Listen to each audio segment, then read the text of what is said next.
ভারতের আঘাত হানা অপারেশন সিন্দুর এর পাল্টা জবাব দিতে সংশ্লিষ্ট পদক্ষেপের অনুমতি দিয়েছে পাকিস্তান। দেশটির জাতীয় নিরাপত্তা কমিটি এনএসসি এর অনুমোদন দেয়। ভারতের হামলার পর আজ বুধবার পাকিস্তানের প্রধানমন্ত্রী শেহবাজ শরীফের নেতৃত্বে অনুষ্ঠিত হয় এনএসসির বৈঠক। তাতে এই হামলার নিন্দা জানানো হয়। এনএসসির দেওয়া বিবৃতিতে বলা হয়েছে, পাকিস্তানের সশস্ত্র বাহিনীকে এই বিষয়ে যথাযথ পদক্ষেপ গ্রহণের জন্য অনুমতি দেওয়া হয়েছে।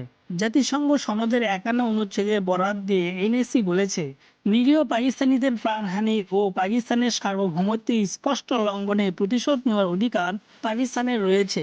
সময় অনুযায়ী যথাযথ স্থানে পছন্দমতো পাকিস্তান প্রতিক্রিয়া জানাবে। গতকাল মঙ্গলবার গভীর রাতে অপারেশন সিন্দুর নামে ক্ষেপণাস্ত্র হামলায় এখন পর্যন্ত পাকিস্তানের ২৬ জন নিহত এবং ৪৭ জন আহত হয়েছে বলে দেশটির সংবাদ মাধ্যম ডনের প্রতিবেদনে বলা হয়েছে।